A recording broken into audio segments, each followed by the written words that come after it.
চাঁদপুরে ইমামের উপরে হামলা ইসলামের চেতনা বিরুদ্ধে একটি গর্হিত কাজ। ইসলামী আন্দোলন বাংলাদেশ। ইসলামী আন্দোলন বাংলাদেশের যুগ্ম মহাসচিব ও দলের মুখপত্র মাওলানা গাজী আতাউর রহমান আজ 14 জুলাই এক বিবৃতিতে বলেছেন, ইসলাম একটি সুশৃঙ্খল ও নিয়মতান্ত্রিক জীবন ব্যবস্থা। ইসলামের আইনি ব্যবস্থা পূর্ণাঙ্গ ও স্বয়ংসম্পূর্ণ। ইসলামের অন্যতম প্রধান গুরুত্বপূর্ণ বিষয় হল শৃঙ্খলা ও নিয়মানুবর্তিতা। সেখানে একজন ইমামের কোনো কথাকে কেন্দ্র করে মসজিদের মধ্যে তাকে কুপিয়ে আহত করা নিঃসন্দেহে গর্হিত কাজ।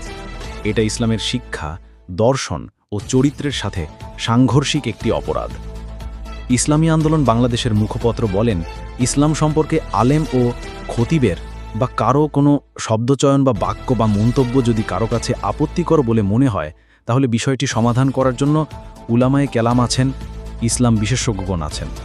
মন্তব্য বা শব্দ ইসলামের ব্যাপারে মানহানিকর হলে তার বিচার ও সুরাহা পদ্ধতি আছে, কিন্তু কোনো অবস্থাতেই নিজের বোধ বিবেচনায় রক্ত ঝরানোর মতো কাজ করা ইসলাম সমর্থন করে না।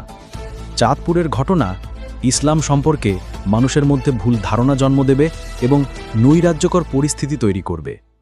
মাওলানা গাজী আতাউর রহমান বলেন, মহান আল্লাহ ও তার রাসূল সাল্লাল্লাহু আলাইহি ওয়াসাল্লামের প্রতি সম্মান ও ভালোবাসা আমাদের ঈমানের আবশ্যকীয় শর্ত।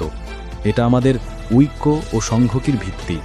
কিন্তু কারো মুখের শব্দ প্রয়োগকে কেন্দ্র করে আল্লাহ ও তার রাসূল সাল্লাল্লাহু আলাইহি ওয়াসাল্লামের প্রতি ভালোবাসার নামে রক্ত ঝরানো নিঃসন্দেহে অপরাধ।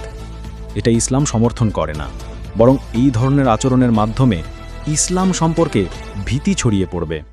ইসলামী আন্দোলন বাংলাদেশ আহত ইমাম সাহেবের প্রতি সহমর্মিতা জ্ঞাপন করে এবং এই ধরনের হামলা ও তার নেপথ্যে থাকা চিন্তাকে প্রত্যাখ্যান করে।